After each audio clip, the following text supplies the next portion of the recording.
tú me diste a mí la oportunidad de poder hacer una de las cirugías que más me gustan y tener el placer de ver cómo cambian las personas con este tipo de procedimientos que Dios me iluminó que puedo hacer. Bueno, y con esa cirugía de la mirada, ¿cuánto puede decir usted que puede llegar a rejuvenecer el paciente? Ave María, la preguntita, ¿no? La cirugía tiene un límite y lo más importante es el estado médico del paciente. Pues definitivamente yo pienso que los fracasos que han habido en esta situación es por absoluta irresponsabilidad en la gran mayoría de los casos. Estamos desde la ciudad de Bogotá y con un gran amigo que por cosas del destino se nos presentó la segunda entrevista. Bienvenido, doctor Alvarado.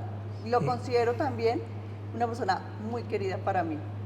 Igualmente, Betty, tú me diste a mí la oportunidad de poder hacer una de las cirugías que más me gustan y tener el placer de ver cómo cambian las personas con este tipo de procedimientos que Dios me iluminó que puedo hacer. Bueno, ahorita vamos a hablar de todos estos temas sobre los diferentes tipos de cirugía reconstructiva, cirugía plástica y reconstructiva. Y estética también dentro del esquema. Ok, bueno, doctor Alvarado, cuéntenos, ¿cómo se define el doctor Gabriel Alvarado? Pues caramba, una persona muy familiar, que amo lo que quiero, que amo lo que estoy haciendo, profundamente comprometido con mi especialidad, muy estudioso de la misma, investigador, por propender que mis pacientes tengan lo mejor. La medicina ha evolucionado muchísimo y lo que busco es siempre estar aprendiendo para enseñarle a los alumnos que tengo, a la gente que le enseño y darle a mis pacientes lo mejor de lo mejor. ¿Cómo me defino en un resumen? Pues una persona llena de vida, muy vital, con un corazón realmente grande para ofrecérselo a mis pacientes como se lo ofrezco a mi familia.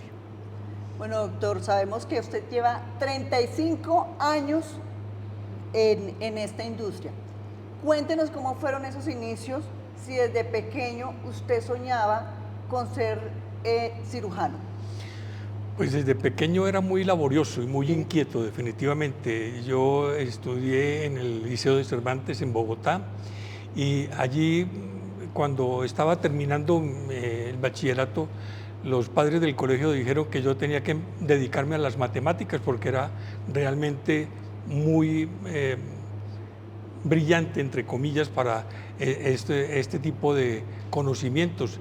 Entonces, que me tenía que poner a estudiar matemáticas aplicadas. Yo dije, esto no va conmigo, no lo encuentro. Pues tenía 16 años en esa época. Yo empecé a estudiar medicina en la Nacional a los 16 años con un hermano gemelo al cual adoro. Y entonces dije, no, por ahí no es la cosa. Me gustaba mucho la arquitectura también, las manualidades, y al final de cuentas hemos decidido junto con mi hermano estudiar medicina. En el transcurso de los estudios sí fui comprendiendo que la medicina tiene muchas ramas, pero definitivamente me iba hacia el lado quirúrgico, no hacia el lado clínico. Okay. Dentro del proceso del lado quirúrgico, cuando hacíamos turnos en el Hospital de San Juan de Dios, me fui encantando con los procedimientos de reconstrucción de muchos pacientes que llegaban al hospital con heridas muy feas, con traumas terribles. Entonces dije, yo creo que por aquí es donde yo voy a ir. Entonces me empezó a gustar el arte de la reconstrucción en las diversas fases que tiene la cirugía plástica para los pacientes. De ahí que entonces decidí, voy a hacer cirugía plástica. La cirugía plástica entonces para mí fue una meta y pues tuve la fortuna de conseguir una beca.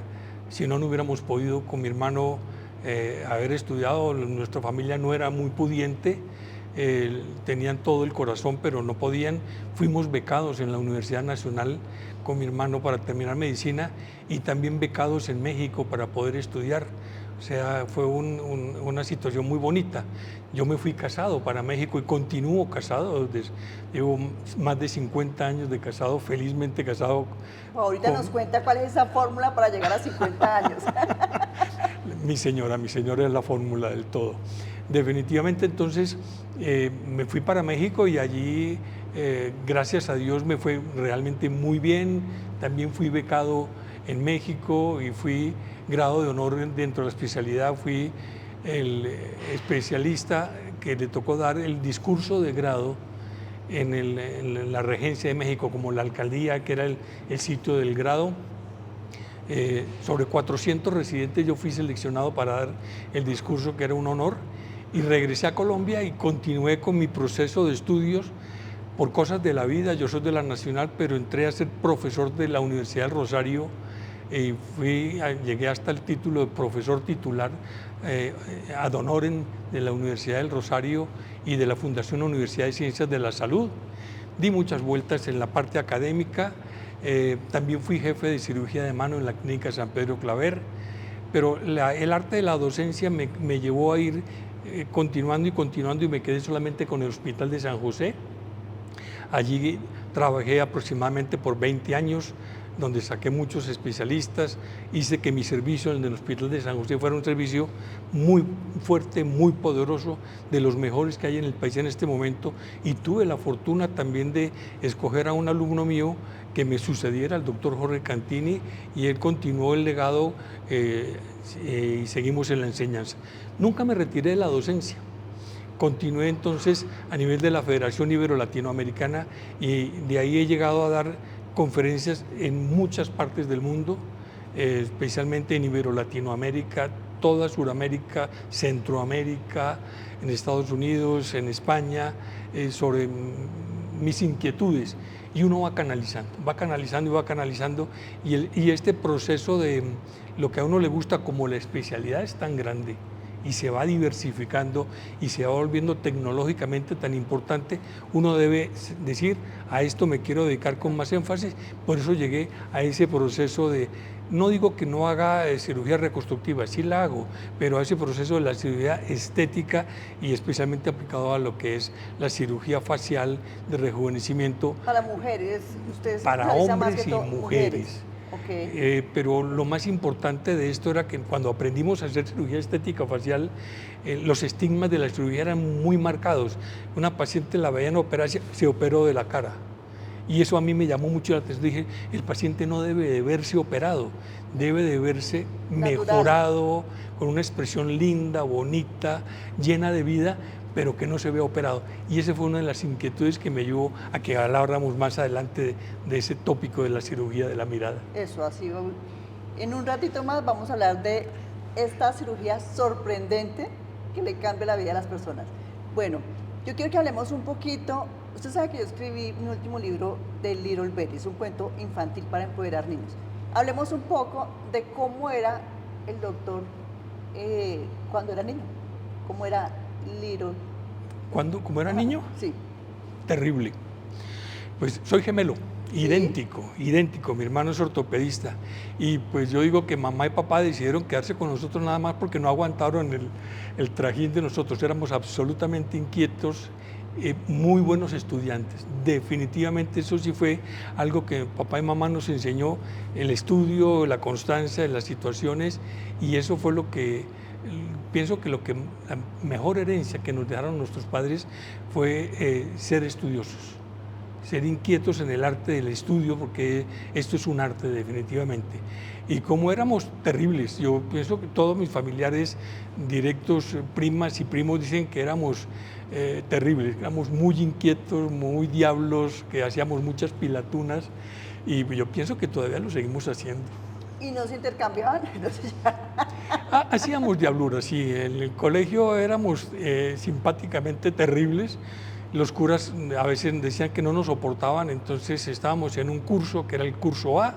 Un día decidieron, no, vamos a poner uno en el A y otro en el B, porque a ver si nos dejan de hacer molestias en la clase.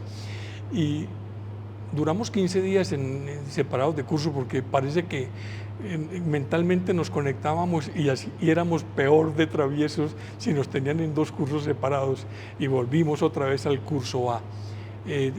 Tenemos muy buenos amigos del colegio, estamos muy reunidos mentalmente y por chats y toda esa cosa, y se acuerdan de que éramos realmente diablitos. Diablitos. ¿No se intercambiaron novias? Ave María, qué pregunta tan difícil. Sí. Y lo más simpático es que algunas veces no se daban cuenta que éramos dos, creían que era uno solo, Ok. porque somos absolutamente iguales. Entonces sí tuvimos esas pilatunas y aún de grandes. Me acuerdo una vez hicimos una reunión para los amigos del colegio de una de mis hijas en un restaurante, creo que el restaurante de Carlos Vives, y por cosas simpáticas decían que ellos no, que nos diferenciábamos. Y con mi hermano hablamos y dijimos, vamos al baño, nos cambiamos la chaqueta, el suéter y volvemos y entramos a la reunión. Y así lo hicimos, nos intercambiamos y no se dieron cuenta que nos habíamos cambiado. O sea, creyeron que César era yo y que yo era César. Sí, esa parte de la personalidad no nos ha quitado, nos ha cambiado y es simpático. Qué bueno. Doctor, cuénteme, ¿cuáles han sido esos desafíos más grandes o más importantes que ha tenido usted como doctor aquí en Colombia? Bueno, lo primero fue haber hecho la cirugía, la especialidad. Cuando llegué al hospital de San José, era el servicio de cirugía plástica, era un servicio que no estaba en ningún nivel, con el respeto de los anteriores colegas que estaban en él. Era un servicio que nadie lo reconocía, no teníamos ni siquiera un consultorio y una oficina propia.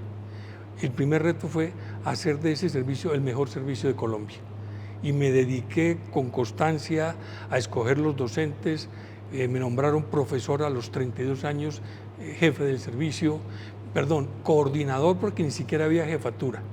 Dependíamos de cirugía general, entonces el reto más importante fue hacer del servicio de cirugía plástica y por ende de la especialidad algo digno, algo importante.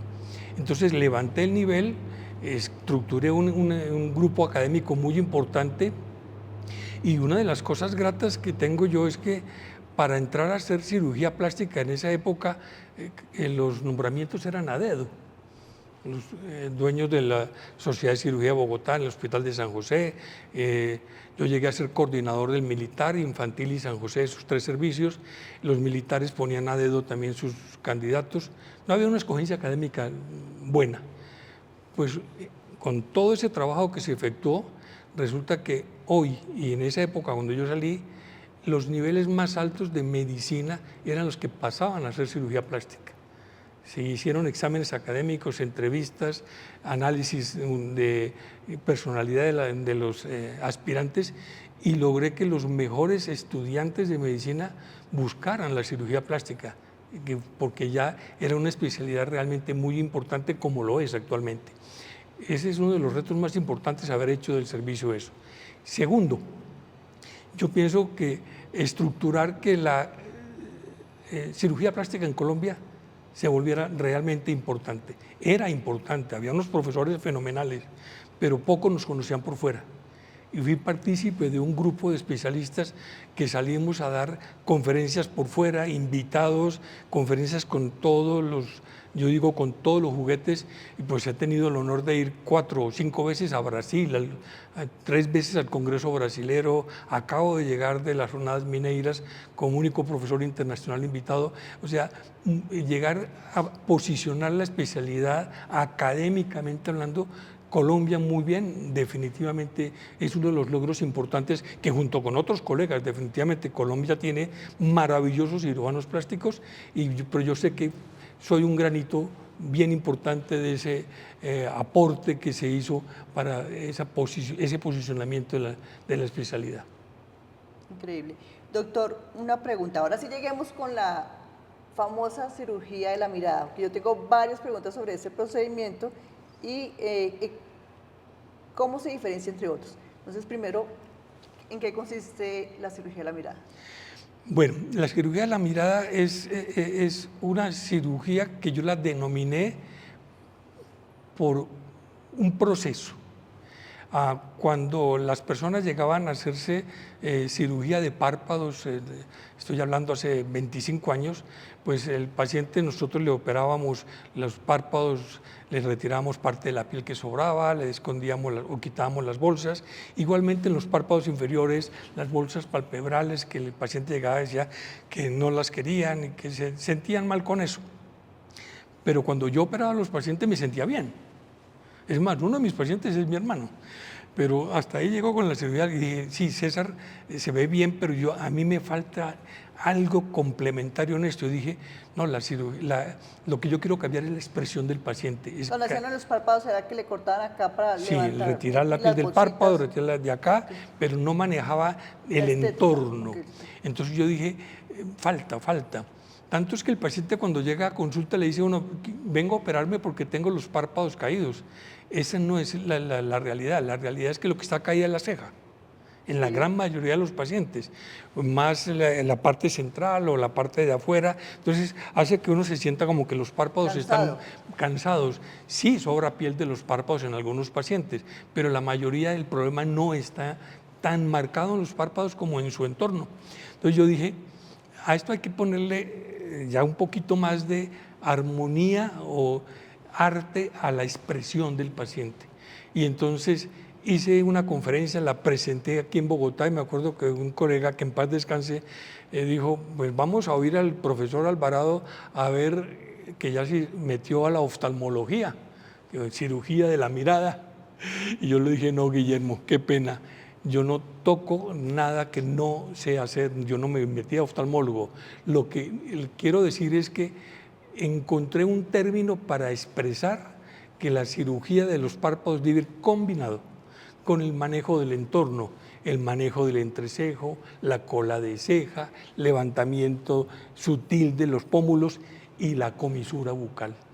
Porque una de las cosas que le da tristeza a los pacientes, cansancio, es que la comisura bucal se cae, las cejas caídas, entonces, y el entrecejo muy marcado, entonces se ven abatidos, todos cansados. Dije, aquí es donde tenemos que empezar a trabajar para hacer un procedimiento que sea mucho más completo para los pacientes. Si yo hago solamente la cirugía de los párpados, me quedo, en mi concepto, en el 50% de la satisfacción del procedimiento del paciente. Si lo hago como el concepto de cirugía de la mirada, que es una cirugía no tan grande como un rejuvenecimiento facial completo, pero da unas satisfacciones inmensas. Entonces, insistiendo un poquito, manejo el levantamiento de las cejas, el retirar la expresión de los músculos del entrecejo en gran parte, porque el paciente nunca se le debe quitar toda la expresión, por más de que sea una expresión fea, que esté de mal genio, que esté triste, tiene que tener esa expresión. Entonces no es quitar todo el complejo de la expresión del paciente.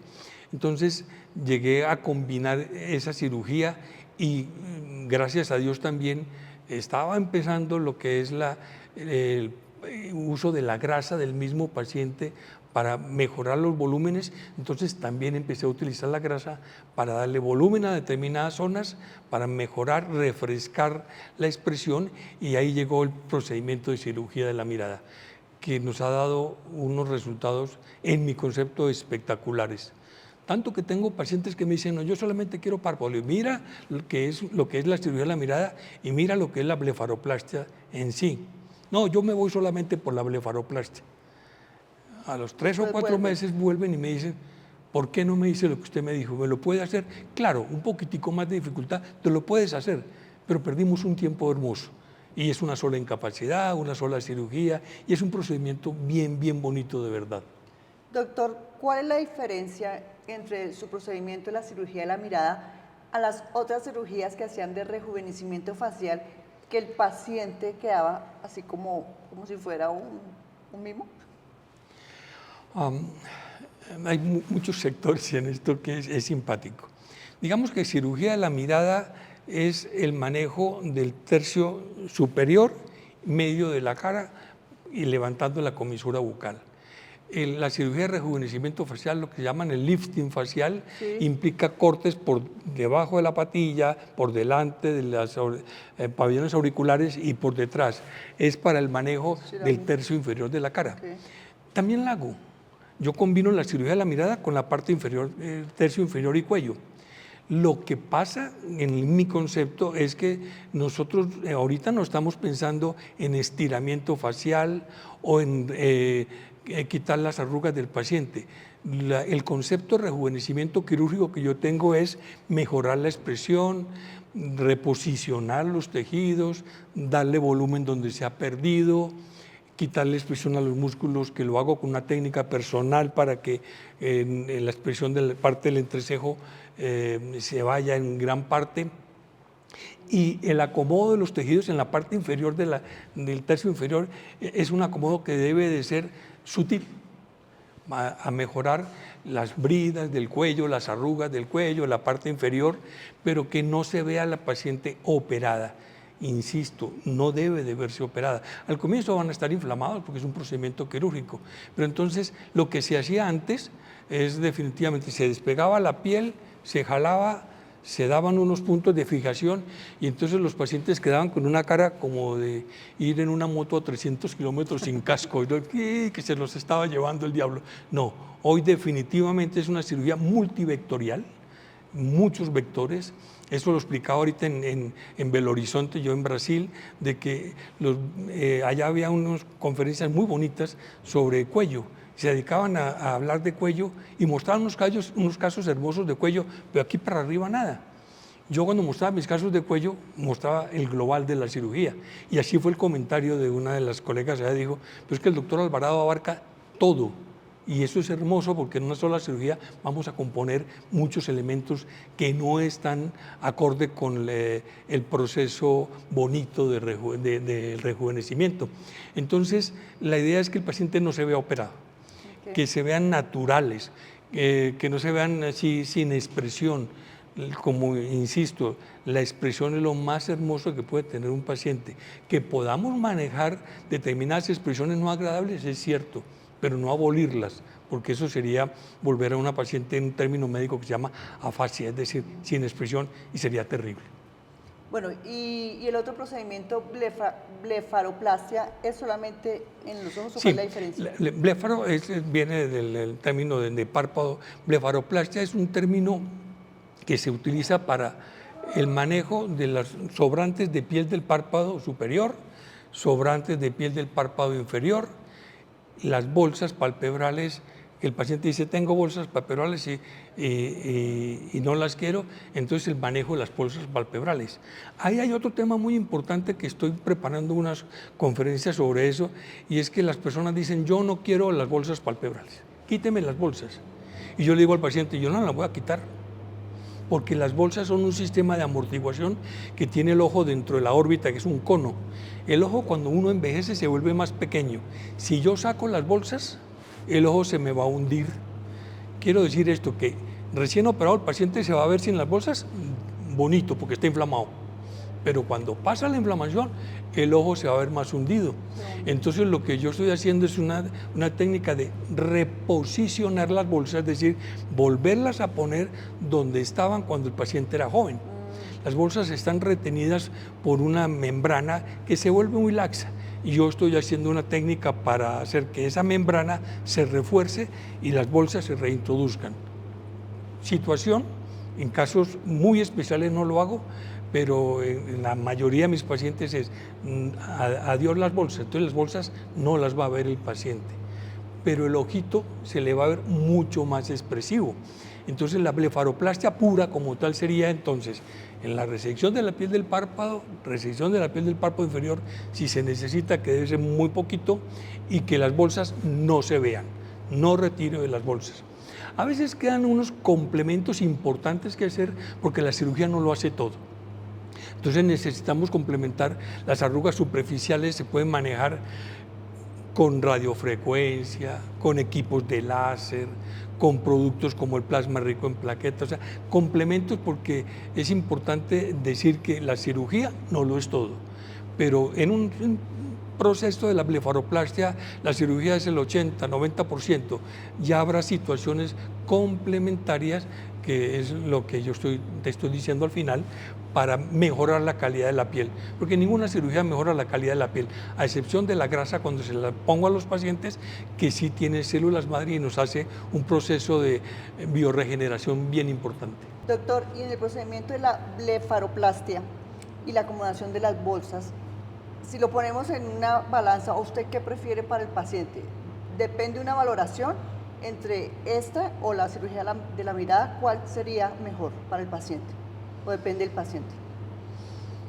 Todo depende del paciente, pero El 90% cirugía de la mirada, 10% blefaroplastia. Ah, ok. O sea, la blefaroplastia en mi concepto es un tema superado, es una parte importantísima de la expresión, pero con la cirugía de la mirada, ¡puf! Bueno, y con esa cirugía de la mirada, ¿cuánto puede decir usted que puede llegar a rejuvenecer el paciente? Ave María, la preguntita, ¿no? A ver, en términos generales, las personas se dicen que mejoran de 5 a 10 años en su expresión, pero más que rejuvenecimiento, es el cambio de la expresión del paciente, desde una persona triste a una persona dinámica, alegre. Ese es el fundamento de la cirugía. Evidentemente, se va a ver mucho más joven. ¿Cuánto tiempo? Difícil. 5, 10 años, no sé. Eso es... Depende de la contextura. Depende, sí, pero lo más importante es que sí les cambia la expresión y dicen, ¿usted qué le pasó? Tengo una anécdota de una paciente muy simpática, que le hice cirugía de la mirada y la señora vive fuera del país. Y esa paciente me dijo, doctor, le quiero confesar algo. Mis hijos me dijeron que al fin podían hablar conmigo. ¿Y por qué? Dice, porque antes los miraba con rabia, con mal genio, y ahora estoy alegre permanentemente. Dije, ah, qué bonito, ese es el resultado de cirugía de la mirada. Bueno, doctor, y en mi caso, o en otra paciente que ya se ha hecho la cirugía de la mirada, ¿sí? Bueno, hablemos del mío, que yo ya me lo hice hace aproximadamente... ¿20 años? Ay, no exageremos, bueno, como 7 años. Por ejemplo, mirándome usted a mí, ¿necesitaría otra cirugía de la mirada o cada cuánto es recomendable? A ver, hay un tema buena pregunta, hay un tema bien importante. Yo puedo echar el tiempo para atrás con cirugía, pero no lo paro. Entonces los procesos de deterioro o de envejecimiento siguen ahí.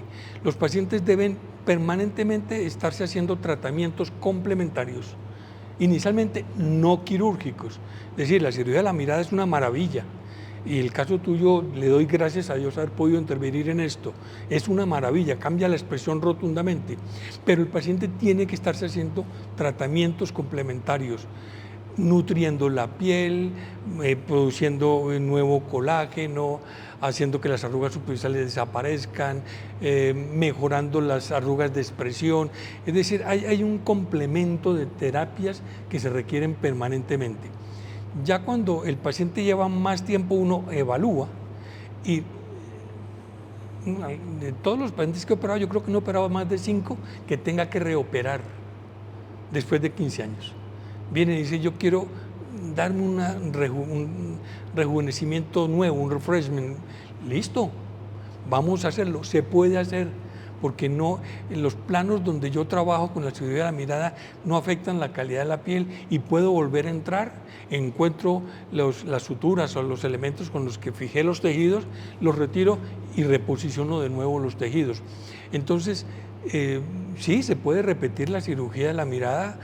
Tengo pacientes de 12, 15 años que todavía no necesitan, pero sí necesitan estarse complementando terapéutica que trabajo yo en mi consultorio definitivamente, porque yo no solamente soy un cirujano que trabajo con el arte de la cirugía, sino también con el arte del manejo complementario de los tejidos en la cara y en el cuerpo no quirúrgicos, que eso es algo muy bonito, muy importante que todo cirujano plástico debe saber para ofrecerle a sus pacientes. Ok, doctor. Dicen que hoy en día la expectativa de vida humana ha aumentado. 90, 95 años. ¿Usted cree que a esa edad vamos también a poder usar este tipo de procedimientos para vernos más jóvenes? La cirugía tiene un límite y lo más importante es el estado médico del paciente. No podemos nosotros hacer cirugías grandes en pacientes de más de 75, 76 años, porque la verdad es comprometer la salud del paciente como tal. Entonces, de acuerdo a la edad, se pueden hacer detalles quirúrgicos más simples, más pequeños. Por ejemplo, cirugía de la mirada es una cirugía que no es tan molesta, tan prolongada. Es una cirugía que no requiere tanto tiempo quirúrgico y se le puede ofrecer al paciente. ¿Cuántas horas más o menos de procedimiento? En mis manos aproximadamente 3 horas de cirugía. Pero entonces a los pacientes, de acuerdo a la edad, se les va clasificando lo que necesitan. Y de la salud. Claro, y la salud.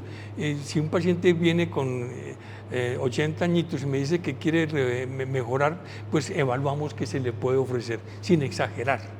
No estamos para complicarle la vida a nuestros pacientes, pero sí estamos para ofrecerle cosas que les funcionen. Y hay muchas cosas bonitas, no quirúrgicas, que también pueden servirle muchísimo a nuestros pacientes. O detalles quirúrgicos pequeños que no sean la cirugía de la mirada y cosas así, pero que sí van a darle satisfacción.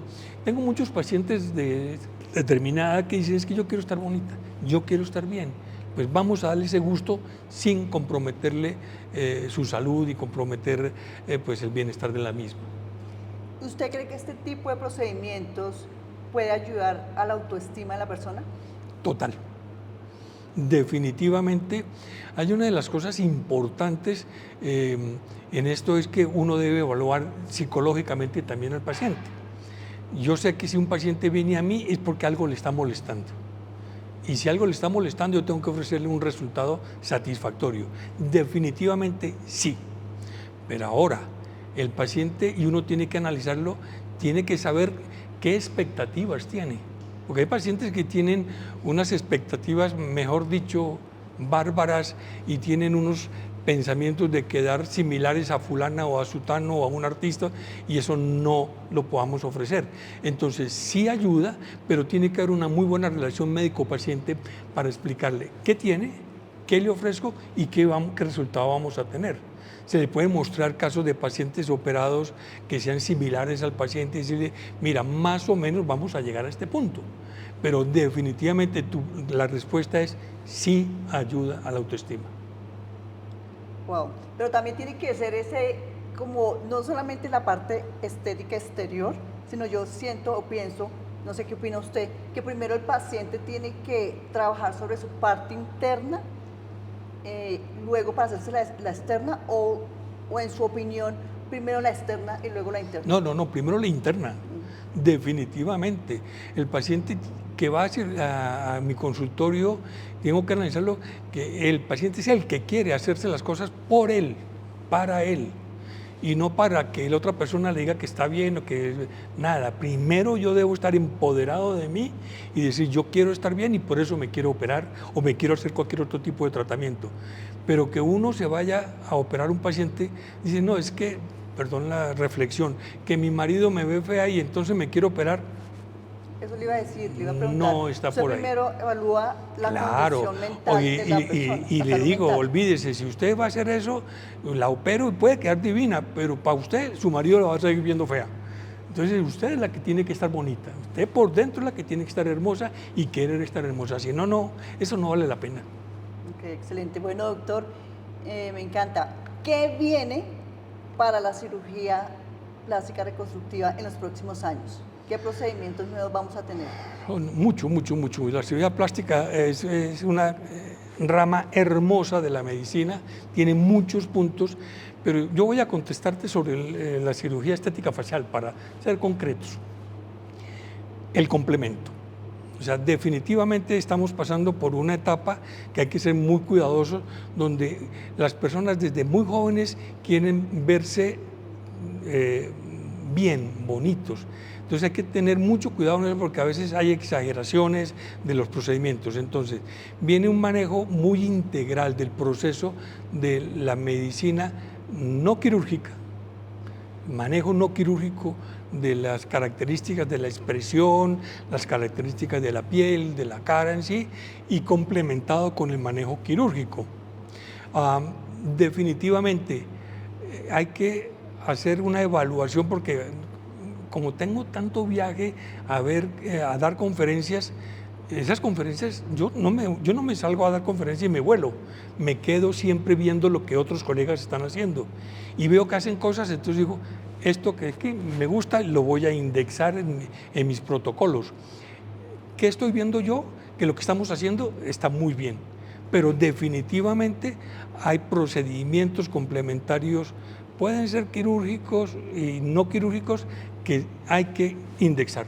El rejuvenecimiento facial no puede ser solamente quirúrgico, tiene que ser quirúrgico y no quirúrgico, complementado para que el paciente se sienta bien. Y una de las maravillas es la grasa del mismo paciente extraída, procesada y aplicada dependiendo del proceso que tenga.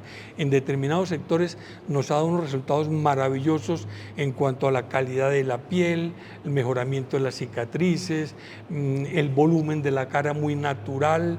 Es bien lindo eso.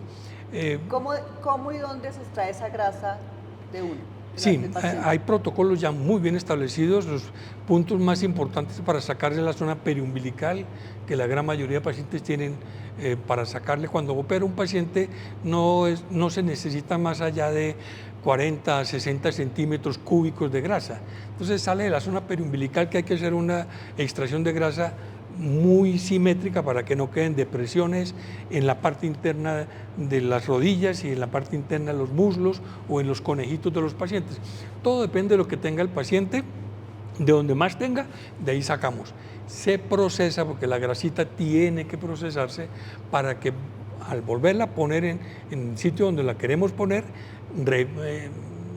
tome nueva circulación y realmente el resultado sea bien importante.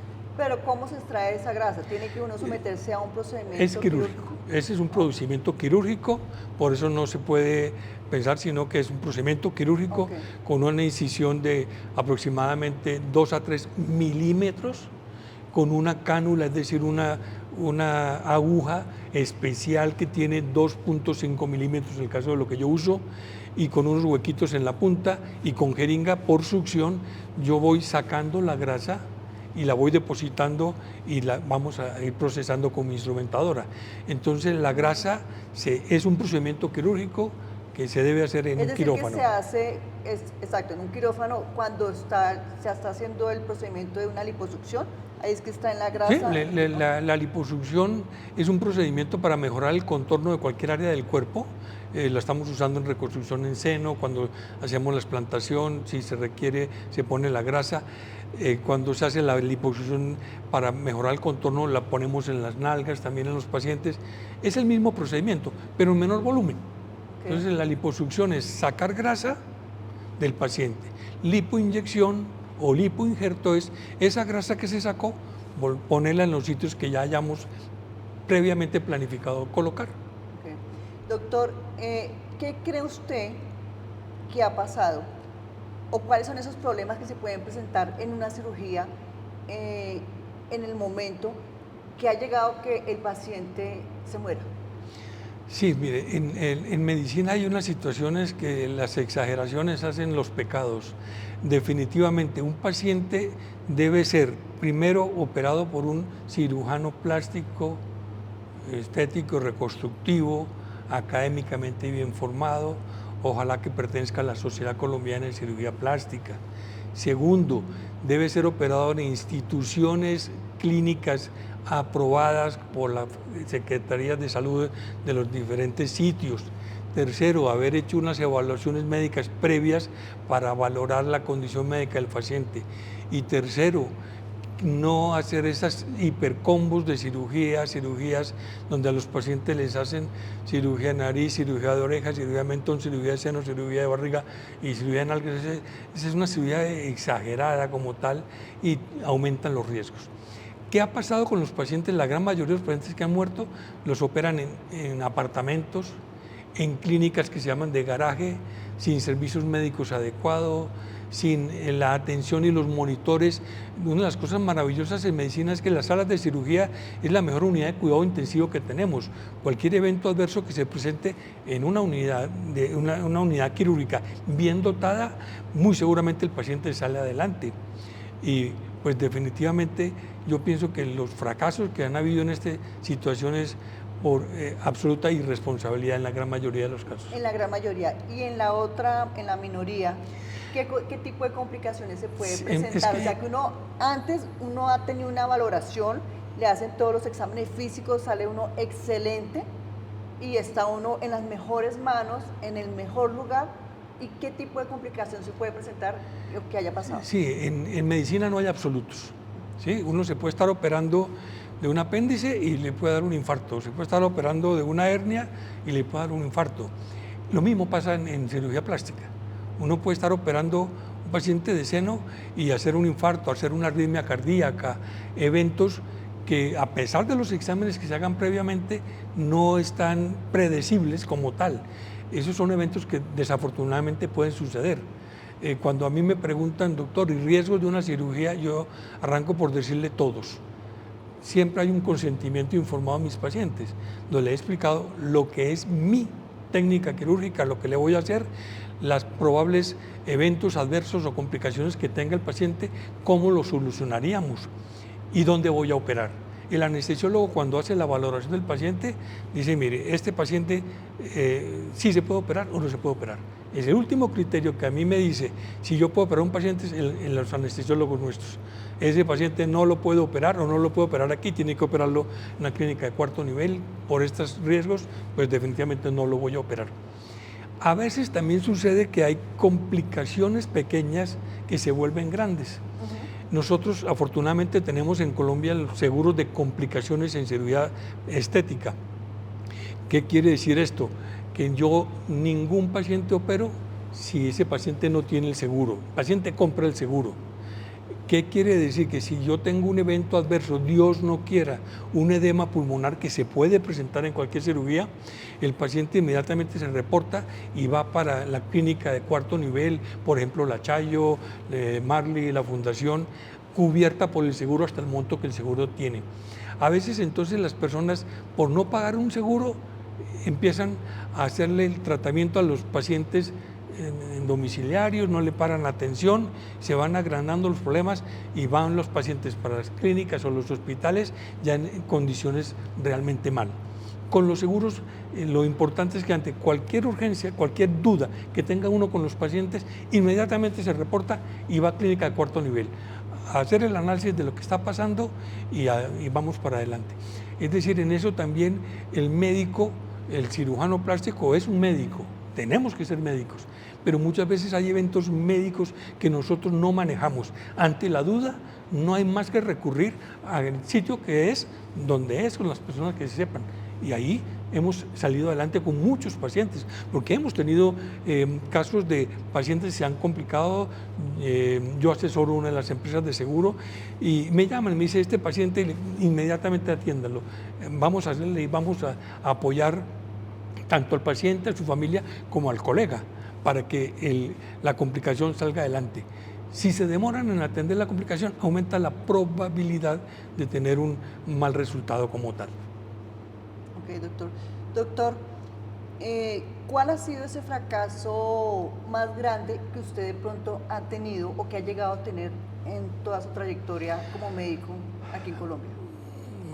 Caramba, la palabra fracaso yo quisiera como quitármela de la mente, ¿no? Situaciones que uno no quiere, son muchas. A veces hay resultados, cuando estaba en el hospital que empezábamos a hacer microcirugía, estábamos muy metidos en ese cuento y un mal resultado porque los vasos sanguíneos que suturábamos eran de 0.7 milímetros y no funcionaba, entonces se perdía el buen resultado que queríamos obtener. Ese es un fracaso de lo que uno quiere ofrecerle al paciente, advertido el paciente, advertido todo el mundo, y que no vaya bien, eso no está bien. Hemos tenido resultados no satisfactorios porque somos seres humanos trabajando en seres humanos. Hay resultados que a mí no me gustan, se los digo, y mi paciente a veces también dice no estoy contento. Yo no llamo fracaso, yo digo resultados que no son satisfactorios, pero lo más importante es estar encima del paciente, abordar, mejorar el resultado, y para eso es que estamos estructurados académica y técnicamente. O sea, yo diría que fracasos como tal, no, porque gracias a Dios, Dios me ha iluminado y las cosas han ido muy lindo. Bueno, y en su vida personal, ¿cuál ha sido ese fracaso y cómo lo superó? ¿Qué aprendió usted de él? Caramba. No, pues una de las cosas importantes, fíjate que Dios tiene cómo darle la vuelta a las cosas. Yo soy de la Universidad Nacional y soy matrícula de honor. Cuando me presenté a la especialidad, no fui aceptado en la universidad por X o Y motivo. Tenía el cupo por el nivel académico, sin presentar examen ni nada. Sucedió que no me dieron el puesto. Ese para mí fue una decepción grande. Pero ¿qué me propuse? Seguir para adelante. Me presenté a México, llegué a México sin plata, casado. O sea, los pocos ahorros que tenía, dije, allá me voy. Mi hermano ya estaba allá y me recibió muy lindo. Y dije yo, me voy a hacer la especialidad aquí en México. Y me gané la beca. Entonces, un fracaso lo volví algo muy lindo, porque me dieron la oportunidad de hacerme en un país hermoso al cual adoro y en un sitio espectacular académicamente hablando, que después vine a Colombia a retribuirlo, porque en el servicio, como le decía en el Hospital de San José, vine y reestructuré el servicio como lo había tenido yo en México, y hoy el servicio del Hospital de San José y el infantil de San José, con la base que yo di y con el aporte de la gente que está trabajando, es uno de los mejores servicios que hay. Yo creo que los fracasos, más que fracasos, desilusiones, pero dan opción a que uno rompa esas barreras y esté en otro sitio. Bueno, doctor, si usted pudiera regresar, tuviera una máquina del tiempo, pudiera regresar a Gabriel de 30 años, ¿qué consejo se daría? Al Gabriel de 30 años, ¿qué consejo me daría? Virgen Santa, hice tantas locuras. Hice tantas locuras que, pues, no, yo como que me guardo esa respuesta. Una picardía, cuéntanos una picardía que haya hecho entonces. No, definitivamente, de pronto ahorrar un poquito más, porque fui bastante simpático en los viajes y en los vehículos. Me gustaba mucho tener carros. Tuve una moto Harley donde me di un guarapazo que me iba llevando para el otro lado terrible. Pues sí, ser un poquito más cauto en esas cosas. Más cauteloso. Sí. Bueno, y si tuviera la oportunidad de cenar con una persona de la historia que ya haya muerto, ¿cuál sería y qué le preguntaría? Una persona en la historia que ya haya muerto. O que esté viva, o ¿con quién le gustaría? O sea, sentarse a cenar y qué le preguntaría. Ah, caramba, ¿puedo hablar de política? Con Álvaro Uribe Vélez. Ok, claro que sí. Y le pediría consejo de cómo estructurar ese pensamiento tan maravilloso que tiene de trabajar, de ser visionario de las cosas prácticas de la vida. Con ese señor me encantaría. Bueno, si tuviera usted un micrófono y pudiera dar un consejo, ¿qué consejo daría o qué le gustaría de pronto también? ¿Qué consejo daría a esta Colombia? A esta Colombia. ¿Qué cambiaría? Que no seamos tan radicales. Definitivamente estamos absolutamente radicalizados, que no oigamos ciegamente un lado y el otro. Que pensemos en que Colombia tiene muchas cosas hermosas y que cuando hablamos con odio, con rencor, hacemos destrucción, como está pasando ahorita. Debemos definitivamente pensar con calma, pensar en el bien de todos y pensar que Colombia es nuestra familia. ¿Cómo queremos nosotros que nuestra familia funcione? ¿Cómo queremos el bienestar de nuestra familia? Y pensar así. Definitivamente cuando oigo esos discursos de odio y todas esas cosas digo, vamos mal. Pueda que las cosas no hubieran estado bien antes y que ahorita pudiéramos estarlas mejorando, pero no las vamos a mejorar con odio. No las vamos a mejorar echando a la gente encima y a que peleen y a que discutan. Definitivamente no. Que nos veamos como una familia, que miremos cómo Colombia es nuestra familia y cómo queremos lo mejor para cada uno de ellos. ¿Cómo ve usted el futuro de Colombia? Incierto, mucha incertidumbre. mucha, mucha, mucha. Definitivamente lo que ha pasado está ocasionando en todos los niveles incertidumbre. Los que apoyaron el gobierno que está ahorita y los que no apoyaron están muy, muy complicados en decir, bueno, yo no quiero invertir, yo no quiero gastar porque no sé qué va a pasar. Eso es terrible, la incertidumbre está acabando este país. Y el Colombia tiene muchas cosas hermosas, tiene empresarios hermosos, tiene campesinado divino, tiene la clase obrera es hermosa, todo es bonito, pero si se trabaja en conjunto. Pero si se trabaja con odio, como están sembrando, no se va a llegar a ningún sitio. Oremos para que en un futuro podamos tener que no se repita esto que está mejor pasando. Para dejarle a nuestra descendencia. Sí. Yo sé que va a ser así, yo sé que me gusta escucharlo hablar con ese amor y con ese optimismo de que sí se puede, que si nos unimos todos los colombianos podemos soñar a tener una Colombia mejor. Claro que sí. Bueno, doctor, me encantó, qué charla tan amena ha sido. Cada vez que me reúno con usted, me gusta escucharlo hablar, aparte de lo que es su carrera, ¿sí? Sus años de experiencia, porque son muchos, 35 años, y de su gran trayectoria, porque usted es uno de los médicos más reconocidos aquí en Colombia. Y muchas gracias. Me da mucho placer que usted me permita esos espacios. Ah, bueno, y una última pregunta, que ya habíamos terminado, pero ¿cuál es el consejo que usted nos da a todas las personas para poder tener un matrimonio de 50 años? Casi que les digo, llamen a mi señora. Porque la verdad, el núcleo es ella. Es una mujer hermosa, tranquila, sencilla, o sea, es una familia hermosa y evidentemente cuando hemos tenido esos altibajos que toda la familia lo tienen, mis hijas. Tengo 3 hijas hermosas que me jalan las orejas, me han puesto en el sitio y pues hay que ser humilde y aceptar los errores y vamos para adelante. Y usted como papá, bueno, ahorita que estábamos tratando de cortar, pero aquí me salieron otras preguntas. ¿Usted como papá cómo se define? ¿Un papá estricto, un papá alcahueta, un papá cariñoso? ¿Cómo?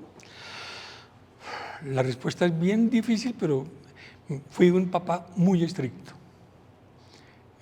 Hoy no es que me arrepienta, pero hubiera querido ser el papá para mis hijas como soy el abuelo de hoy, que soy un alcahueta. Eso nos pasa a todos los abuelos. No, y eso normalmente sucede. Sí. O sea, uno como papá, porque es la responsabilidad de uno educar, crear con valores, crear a esa persona con ética, con principios, ¿sí? Pero ya uno, los nietos, ya para eso están los papás. Sí. Bueno, doctor, me encanta. Muchas gracias por esta oportunidad. No, y a ti aquí en este programa. Y a todo tu grupo, porque a mí cada vez que te veo me llena de orgullo y de emoción ver cómo has crecido, que eres hermosa y cada vez te ves más luminosa. Felicitaciones. Bueno, y no me dijo si al fin la otra cirugía de la mirada o no. Por ahora, me puede esperar otros años. Aguantas, espérate y verás que vas a llegar, pero todavía estás hermosa y las exageraciones no son buenas. Bueno, doctor, muchas gracias. A ti, mija. Bueno, y ustedes muchas gracias por habernos acompañado en un capítulo más. Muchas gracias. Gracias.